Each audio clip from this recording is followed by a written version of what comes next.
Favourite movie of Pawan Kalyan గారు? కళ్యాణ్ గారు favourite Johnny. Johnny. Yeah. Okay. Okay. ఎందుకు జానీ? జానీలో ఒక జెన్యూనిటీ ఉంటుంది యాక్చువల్లీ. అంటే కళ్యాణ్ గారు డైరెక్ట్ చేశారు. ఇంకా ఖుషియో గబ్బర్ సింగ్ వస్తుంది అనుకున్నా. జానీ అసలు అంటే అది ఎప్పుడో లైక్ ఆ టైంలో వచ్చేసింది, కానీ నాకు గుర్తుంది నేను అనంతపురంలో చూసా, శాంతి సుధాన్ ఉండే థియేటర్స్లో. సో నేను లైక్ క్రేజీ ఫ్యాన్ ఉండాలి కదా, సో జానీ అని కట్టుకొని బ్యాండ్ కట్టుకొని జానీ సినిమాకి వెళ్ళా. అసలు డైరెక్షన్ కదా, ఆయన డైరెక్షన్ చేశాడు. అది అసలు ఆ మేకింగ్ అంటే ఇప్పుడు చూస్తుంటే అసలు ఎంత బాగా చేశాడు అంటే లైక్ సింగ్ సౌండ్ చేసి ఆ రోజుల్లో ఎడిటింగ్ కానీ అది కానీ లైక్ ఎక్స్ట్రాడినరీ జాబ్ చేశాడు. చాలా బ్రిలియంట్. అండ్ సౌండ్ చాలా కొత్తగా ఉంటుంది అసలు. అంటే నేను ఆఫ్ లైట్ నాకు అప్పుడు తెలియలేదు, కానీ నేను నడుచుకుంటూ ఐ వాజ్ లైక్ ఆ బ్యాండ్ కూడా మా అందరూ సినిమా వర్కౌట్ అవ్వలేదు అంటే ఆ బ్యాండ్ తీయలే నేను 7 days. నేను కళ్యాణ్ గారు కూడా చెప్పాము మొన్న ఎప్పుడో, ఆ బ్యాండ్ 7 days పడుకుని అట్లా స్నాన్ చేసేవాడిని. గబ్బర్ సింగ్ అప్పుడు గబ్బర్ సింగ్ లైక్ ముషీరాబాద్ లో ఉండేవాళ్ళం. సో అక్కడ నుంచి నడుచుకుంటూ ర్యాలీ లాగా వెళ్ళాం అనమాట. వెళ్ళి ఇంకా అసలు గోలగోలు చేస్తాం. But now directing the same hero. భోజనం కట్టుకుని వెళ్తా. What genre would you do when you direct Prabhas garu again? Prabhas అంతనా? So I wanted to Prabhas అంతా లైక్ నో యాక్షన్ కామెడీ, అంటే యాక్షన్ కామెడీ సంథింగ్ అలా ఉంటే. అంటే ప్రభాస్ అనే ఎక్కువ సీరియస్ గానే చూడడానికి ఇష్టపడుతున్నారు. అంటే ఆఫ్టర్ బాహుబలి ఆ ఇమేజ్ బట్ అంటే ఒక enjoyed his comedy before. Yeah, like you know like for example fall guy అని ఒక సినిమా వచ్చింది ఇప్పుడు, రాయన్ గోస్లింగ్ కదా. ఫాల్ గై చూస్తే ఐ థింక్ ఆ స్పేస్ లో ఎప్పుడు గాయ్ విత్ లైక్ స్టండబుల్ ఉంటాడు, అదే కదా, స్టండబుల్ ఉంటాడు, ఒక ప్రాబ్లం లో ఉంటాడు, but how he comes out of it అంతే. బట్ దాన్ని in a funny way, but full of action. Same question megastar Chiranjeevi గారి, what genre, how would you show him? ఇది ఎందుకంటే మా ఫ్యాన్స్ అందరికి కూడా చిరంజీవి గారితో అవ్వాల్సింది. నేను చిరంజీవి గారితో కూడా ఆల్మోస్ట్ లైక్ సినిమా అవ్వాల్సింది, కానీ లైక్ ఇప్పుడు రీమేక్ అయిపోయేసరికి అలా అయిపోయింది. బట్ నాకు చిరంజీవి గారు ఏంటంటే లైక్ డన్ ఎవ్రీథింగ్ కదా. అంటే ఆయన ఒక మనం వెళ్ళి ఆలోచించాలి ఒక సినిమా కోసం అన్నా కూడా మనం ఆయన సినిమాలను చూసి మనకి భయం వేస్తుంది, ఏం చేయాలి బాబు అని. బట్ ఐ స్టిల్ ప్రిఫర్ ఏంటంటే సో యాక్షన్ అనేది something I will keep on doing. అది నేను అవాయిడ్ చేసినా కూడా రాదు కదా. So action will be there for sure. But again fun ఆల్సోను. Chiranjeevi garu like comedy timing ఎంతమంది లైక్ చేసినా కూడా రీచ్ అవుతుంది కదా. So I feel like that action comedy what I told will be like really good for Chiranjeevi garu. Yeah. What was your happiest moment in your journey so far as a director? Happiest moment అంటే like obviously like first సినిమా అనే అనుకుంటా. అంటే like ఆ moment నాకు గుర్తుండి cinema థియేటర్కి వెళ్ళి బావర్చికి వెళ్ళాను. బావర్చిలో బిర్యానీ తిన్నాం. ఫస్ట్ షో తర్వాత కదా, మార్నింగ్ షో తర్వాత ప్యాడేజ్ వెళ్ళామా? ప్యాడేజ్ ముందు బావర్చికి వెళ్ళాం.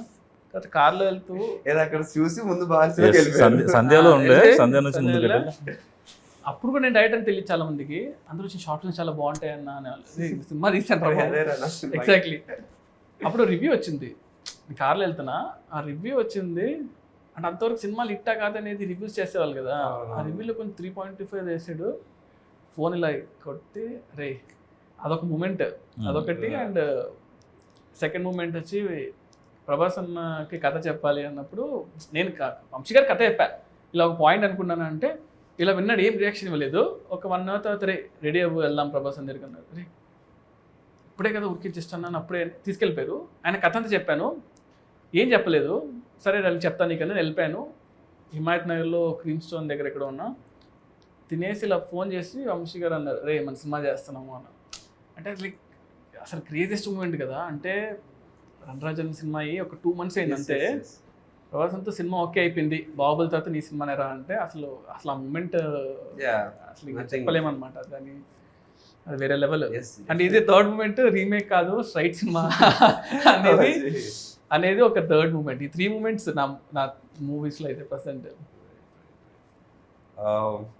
టీజర్ లో డైలాగ్ ఉంది, ప్రతి ఒక్కరి లైఫ్ లో ఒకరు ఉంటాడు, వారి కోసం మనం ఏం చేయడానికైనా వెనకాడం, నా లైఫ్ లో మా నాన్న. So who's your that one person in your life? అంటే ఇప్పుడు my mother is like one. sir. What was your first reaction when Prabhas garu said he wants to listen to your script? Yeah listen to script tension వచ్చింది కానీ Yeah. Okay చెప్పినప్పుడు like What was your feeling when you are narrating scene to Pawan Kalyan garu at shoot? అబ్బో అది ఆ moment చాలా అంటే అది feeling అంటే అది ఏం లేదు అంటే బేసిక్గా ఫస్ట్ థింగ్ ఏంటంటే like I admire him lot కాబట్టి అది కట్ చేసుకొని చెప్పాలి అంటే యూజువల్గా ఏంటంటే నేను కూడా అంతే like I don't go and sir మీ సినిమాలు బాగుంటాయి మీరు ఇష్టం అది ఇష్టం నేను చెప్పను అనమాట అంటే ఎప్పుడూ చెప్పలేదు. సో నేను ఫస్ట్ డే షూట్ చేసేటప్పుడు బాంబేలో నాకు గుర్తుండి గేట్ వే ఆఫ్ ఇండియా దగ్గర షూట్ చేస్తున్నాను. అప్పుడు చెప్పా సార్ నేను ఇలాగా యూనో జానీ సినిమా గురించి అప్పుడు మాట్లాడా. ఆ రోజే ఫస్ట్ టైం సీన్ అనమాట. అంతకుముందు సాంగ్ షూట్ చేశాం ఫస్ట్ రోజు. ఆయన ఏంటంటే టూ మచ్ ఆఫ్ నాలెడ్జ్ అనమాట. అంటే లైక్ క్రేజీ నాలెడ్జ్ ఉంది ఆయనకి. ఆయనకి మీటర్ ఏంటి ఇలాగ ఏంటి అనేది అర్థమైపోతుంది చాలా ఫాస్ట్గా. And I feel especially Kalyan గారితో ఏంటంటే మనం వచ్చే అవుట్ఫిట్ మనం ఇచ్చే థింగ్స్ బట్టే ఆయన 80% ఆల్రెడీ అర్థం చేసుకుంటాడు. ఇది నా క్యారెక్టర్ని అర్థం అయిపోద్ది ఆయనకి. సో సీన్ నువ్వు జస్ట్ ఇది సార్ అంట పైకి చదివేస్తాడు సీన్ని. ఈ రీడ్స్ లాట్ అనమాట. చాలా ఇష్టం ఆయనకి.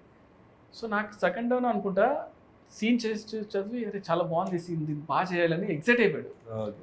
ఫుల్ ఎక్సైట్ అయిపోయాడు అనమాట. నేను చూసి అబ్బా ఓకే రా బాబు ఫస్ట్ ఆ సీన్ పడడం అనేది చాలా హెల్ప్ అయింది సినిమాకి. Since you directed both Pawan Kalyan garu and Prabhas garu, Right. can you tell one quality which is common in both of them? Both of them are very very very very genuine people అనిపించింది. అంటే they don't harm other people. అంటే వాళ్ళతో ఎన్ని రోజులు ఉన్నా కూడా ఎప్పుడు కూడా అతను ఇలా ఉండాలి, అతను ఇలా చేయాలి, అతను బ్యాడ్ అని ఎప్పుడు ఉండదు. వాళ్ళ వర్క్ ఏదో వాళ్ళు చేసుకుంటూ వెళ్ళిపోవడం. So yeah, one quality you picked from each of them. అంటే ప్రభాస్ దగ్గర ఏంటంటే మనం ఎంత ఏం చేసినా కూడా ఫస్ట్ మనం వీఆర్ లైక్ హ్యూమన్ బీయింగ్స్. అంటే రెస్పెక్ట్ ఉంటుంది చూసారా, చిన్నవాడు ఇచ్చినా కూడా రెస్పెక్ట్ ఇస్తారు అనమాట. కళ్యాణ్ గారు ఏంటంటే constant knowledge. You always like అంటే ఎవ్రీ సెకండ్ నాలెడ్జ్ గెయిన్ చేస్తూ ఉంటాడు. మనం కంటిన్యూస్గా బుక్స్ చదువుతూ ఉంటాడు, ఏదో కొత్త విషయం అంటే తెలుసుకుంటూ ఉంటాడు. ఇఫ్ యు లైక్ సంథింగ్ కదా అసలు ఇంత ఎక్షన్. That's why he brings all those into his movies also. Correct. మనం చిన్నప్పటి నుంచి అవును అరే ఏంట్రా ఇవన్నీ హిందీ సాంగ్ ఉంది. ఎగ్జాక్ట్లీ అదే నేను యాక్చువల్లీ నేను అబ్జర్వ్ చేస్తాను. ఎందుకంటే ఈ షార్ట్ వన్ థింగ్ అనమాట. పంచగంటలో మేము షూట్ చేసాము. క్రావ్ మగా అండ్ ఐకిడో ఫైట్ ఒకటి షూట్ చేస్తుంటే ఐకిడో అనేది మనం లైక్ నాకు ఎంత తెలుసు అంతవరకు నేను చేసుకుని అంత సెట్ చేసి పెడితే అక్కడతో ఆగలేనా లేదు ఇంకా బాగా చేయాలి చూద్దని మళ్ళీ బాంబే నుంచి ఒక మాస్టర్ని, పూణే నుంచి ఒక మాస్టర్ని అందరిని పిలిపించుకొని ప్రాక్టీస్ చేసి దాని యూట్యూబ్ వీడియోస్ చూసి ఇలా చేద్దాం అలా చేద్దాం అంతా సెట్ చేసుకొని సుయిత్ చూడు ఈ మూవ్ బాగుంది అంటే సరే ఇదంతా నేను ఒక కన్సెప్ట్ చేసి ఆ జూజీ మాస్టర్ చెప్పి అంతా చేసి we made that sequence. Half day sequence 3 days shoot చేసాం.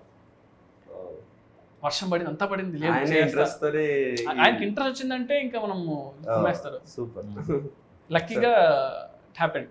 Nice. So you're looking forward to see that work. Yeah.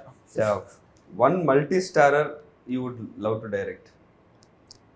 అంటే మల్టీస్టార్ అంటే ప్రభాస్ అన్న పవన్ కళ్యాణ్ గారు ఫస్ట్ అంటే అయితే. How did you keep your cool when you had the immense pressure of handling a film? ఆ pressure ని ఎలా అంటే కామ్ ఉండమే. Like one thing it's like నేను అందరితో పెద్ద టెక్నీషియన్ వర్క్ చేశాను. So if you don't know something or if you know something stay calm. ఆ మూమెంట్ని ఎక్కువ టెన్షన్ పడకుండా కామ్గా ఉంటే బెటర్. ఏం తెలియదు అనుకున్నా పర్లేదు కానీ. And second thing is homework అనమాట. సో మనం వెళ్తున్నామంటే మనం చాలా హోంవర్క్ లైక్ చాలా హోంవర్క్ చేసి వెళ్ళాము. దానివల్ల కొంచెం యూ క్రియేటెడ్ ఫిక్షనల్ సిటీ సాహోలో వాజీ సిటీ అనేది కానీ అదంతా you know when you create a world దాంట్లో ఉండే రూల్స్ అవన్నీ మీకు మాత్రమే ప్రాపర్. అది కూడా ఏమైపోయిందంటే అది చాలా పెద్ద సిటీ. అది అయిపోయేసరికి I couldn't really spend time on that. అంటే స్టోరీ క్యారెక్టర్స్ ఎక్కువ అయిపోయి ఇవి ఎక్కువ ఉన్నాయి. సో అంత టైం అది ఆల్మోస్ట్ లైక్ ఆఫ్ లేట్గానే ఆ సిటీకి వచ్చింది కూడా ఫస్ట్లో నుంచి రాకుండా. సో దానివల్ల I really didn't have that much scope to put like ఆ సినిమా అంతా మనం ఎంత 2.5 hours కన్నా ఎక్కువ తీయకూడదు, అంత మించి ఏం తీస్తాం. సో మేము యాక్చువల్లీ చాలా అనుకున్నాం అనమాట ఒక 30 minutes షార్ట్స్ చేద్దాం సిటీ గురించి, దెన్ సినిమా రిలీజ్ అవుతుంది అలా అనుకున్నాం కానీ. సో పీపుల్ విల్ అండర్స్టాండ్ ఏంటి అనేది బుక్ రిలీజ్ చేద్దాం అనుకుని ఇలా అనుకున్నాం కానీ బట్ మనం ఓవర్ అయిపోతుందా బాబు అని పక్కన పెట్టాం. What do you think is your biggest plus point as a director? Biggest plus point? Biggest strength? అంటే ఐ డోంట్ గెట్ టెన్షన్ అంతే. అంటే స్టేయింగ్ కూల్, అంటే అంటే స్కూల్గా టెన్షన్ కూడా కాదు, కానీ solution I get working towards solution. ఆ సొల్యూషన్ వచ్చేస్తుంది నాకు. Good thing. Like I will ఏదైనా వర్స్ట్ ఇమీడియట్ గా వచ్చేస్తుంది అది. నేను అదే చెప్తుంటా కూడా యూజువలీ. లైక్ ఆ సిచ్యువేషన్ మన ఏమవుద్ది మహా అంటే ఏమవుద్ది, చంపారు కదా, బయటకు వెళ్ళరు కదా. సో ఎందుకంటే మీరు రాసుకున్నవన్నీ షూట్ లో 100% అవ్వవు కదా. That's the point where shooting is the point where మీరు రాసుకున్న స్క్రిప్ట్ అంటే అక్కడ 100 మంది చేతిలో ఉంటుంది. లైట్ మెన్ చేతిలో, వాళ్ళ చేతిలో, వీళ్ళ చేతిలో